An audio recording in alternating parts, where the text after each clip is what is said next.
بسم اللہ الرحمن الرحیم محمد صلی رسول الکریم اما بعد فاعوذ باللہ من الشیطان الرجیم بسم اللہ الرحمن الرحیم میرے عزیز دوستو، میرے قابل احترام ماؤں بہنوں اور بیٹیوں، حضور اکرم صلی اللہ علیہ وسلم نے صحابہ کرام تشریف فرما تھے، تو اس وقت آقا دو جہاں فرمانے لگے صحابہ کرام کو کہ ایک وقت آئے گا کہ مسلمان دنیا میں کم ہوں گے۔ ایک صحابی کہنے لگا یا رسول اللہ صلی اللہ علیہ وسلم، وہ کیسے دنیا میں مسلمان کم ہو جائیں گے؟ فرمانے لگے کہ نہیں، مسلمان بہت ہوں گے مگر ان میں ایمان کی رتی نہیں ہوگی۔ کس طرح؟ کہ وہ ایمان کی پختہ یقین نہیں رکھیں گے۔ حال ہی میں ایک واقعہ پڑھا کہ اسرائیل کا سابقہ وزیر اعظم گوریان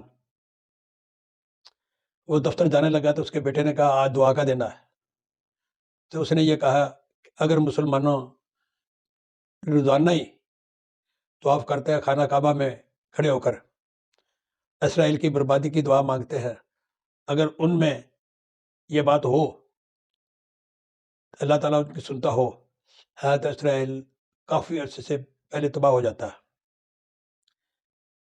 میرے عزیز دوستو، وہ کیوں؟ مسلمانوں نے ہر ایک نے اپنی ایک اینٹ کی مسجد بنا لی ہے۔ اگر کسی کو کسی بات کے مسئلے پر اختلاف ہوتا ہے تو اپنا نیا گروپ بنا کر بیٹھ جاتا ہے۔ وہ کس طرح؟ آج کے دور میں دیکھیں، آپ کو ایک ہی فرقے میں 10-12 گروپ نظر آئیں گے۔ جس طرح آقا دو جہاں حضور اکرم صلی اللہ علیہ وسلم حوض کوثر کے قریب کھڑے تھے تو دور سے ایک گروہ آیا جس کے ہاتھ پاؤں چمک رہے تھے، پیشانی پر نشانی چمک رہی تھی اس کے سجدے کی، تو اللہ تعالیٰ فرمانے لگا کہ وہ دیکھو آپ کے امتی آئے۔ اپنا اللہ کے نبی فرمانے لگے دیکھو میرے امتی آئے تھے۔ اللہ تعالیٰ کہنے لگا نہیں، یہ تیرے امتی نہیں ہے، انہوں نے تیرے بعد اپنا ایک دین نیا بنا لیا تھا۔ میرے عزیز دوستو، آج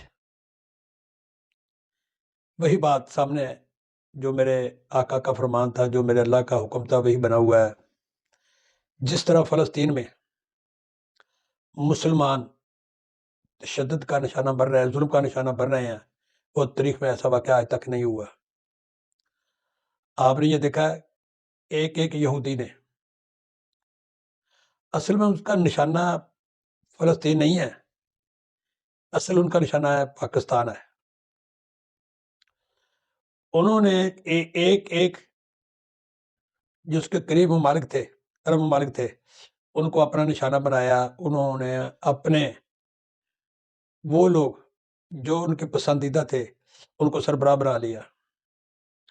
وہی لوگ اب ان کو تسلیم کرنے والے تھے۔ ان کا ایک مشن ہے کہ مسجد اقصی کو شہید کر کے اس میں اپنے مطلب کہ یا ان کے اپنی عبادت گاہ بنا لیں۔ میرے عزیز دوستو، جب ہم اس مقام پر پہنچیں گے کہ ہمارا جینا مرنا اٹھنا بیٹھنا اللہ کی رضا کے لیے ہے، تو ہم یہ سمجھیں گے کہ یہ زندگی چند سیکنڈوں کی ہے۔ بستر پر بھی موت آ سکتی ہے، میدان جنگ میں بھی موت آ سکتی ہے۔ خالد بن ولید بہت بڑا صحابی تھا، سپہ سالار تھا، 3 جنگیں لڑی، مگر 100 کتنے زخم ان کے جسم پر تھے، اس کو شہادت نصیب نہیں ہوئی۔ اسی طرح ہماری بہادر افواج کے سپہ سالار رحیل شریف صاحب 56 یا 57 ممالک کی قیادت کر رہے ہیں، مگر رحیل شریف صاحب کا کبھی بیان نہیں آیا کہ میں یہ سمجھتا ہوں مسلمانوں کا خون گرم ہے، مسلمانوں نے اپنے طرف سے فلسطینیوں کی امداد دے رہے ہیں۔ جس طرح وہ ایک گلیل سے لڑنے والے توپوں کے سامنے کھڑے ہو گئے، یہ ہمارا جذبہ ایمانی تھا اور اسی بنا پر وہ جنگ کر رہے ہیں۔ تمام مسلمانوں سے یہ اپیل ہے کہ تمام مسلمان ہر نماز کے بعد دعائے قنوت پڑھیں اور مسلمان اللہ سے گڑ گڑا کر دعا مانگے، اے پروردگار ہماری خطائیں معاف کر دے، ہمارے گناہ معاف کر دے اور ہماری دعائیں یہ قبول کر۔ میرے عزیز دوستو، بات یہ کر رہا تھا کہ جو اس وقت ہمارے علماء کرام کر رہے ہیں، جب کفار کے لوگ، کفار مکہ کے لوگ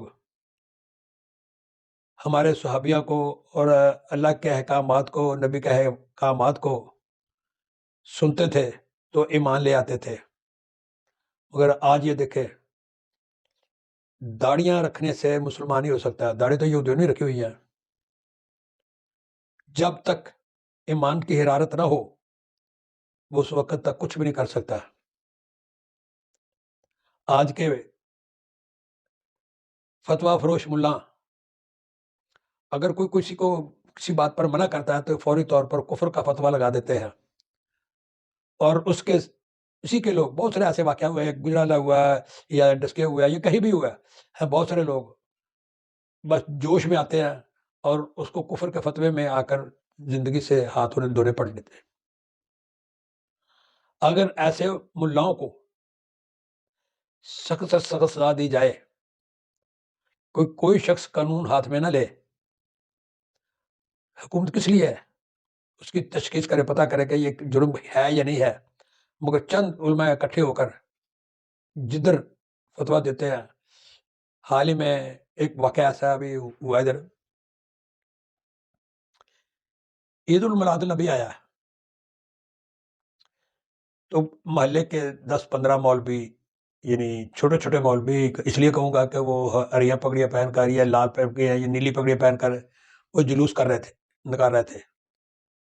وہ چرموں میں نا وہ آگ لگا کر تو مشل لگا کر چل رہے تھے۔ تو ایک بچہ اس میں سے گر گیا تو اس کے ہاتھ سے وہ چرم، جو مشل پکڑی ہوئی تھی، وہ گر گئی، ٹوٹ گئی۔ تو وہاں سے ایک آدمی گزرا، کہنے لگا ان مولویوں کا دماغ خراب ہوا، چھوٹے چھوٹے بچوں کو کس کام میں لگا دیا ہے۔ اس کے قریب اس کا ایک دشمن جا رہا تھا، اس نے یہ بات سنی تو فوری طور پر مسجد کے خطیب کو کہنے لگا فلانا آدمی گستاخ رسول ہے، تب اس کا جشن منا رہے ہیں۔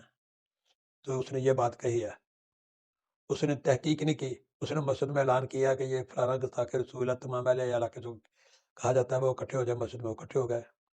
انہوں نے اس کے لیے متعلق ایک اپنا پولیس میں رپورٹ کر دی۔ اس کو علم نہیں ہے کہ میں نے کیا کہا۔ جب وہ پولیس والے آئے تو انہوں کو کہا کہ کیا بات ہے؟ انہوں نے کہا کہ میں نے تو کچھ بھی نہیں کہا۔ انہوں نے کہا کہ یہ بات کہی ہے، انہوں نے گستاخ رسول کہا۔ تو میں نے کہا یہ ایسے ایسے بچے جا رہے تھے، تو میں نے تو یہ ایک بات کہی ہے کہ چھوٹے چھوٹے بچوں کو کس لگن پہ لگا دیا ہے۔ حالانکہ وہ قصہ بہت لمبا ہے، معافیا مانگ لی، ختم ہو گئے۔ بات یہ تھی کہ کچھ لوگ اپنی دشمنی کی آڑ میں مذہب کا حلیہ بگاڑ رہے ہیں، اسلام کا حلیہ بگاڑ رہے ہیں۔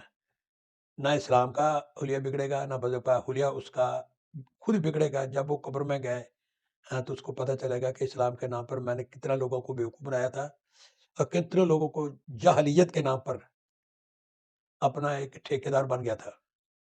میرے بھائیوں، میرے دوستوں،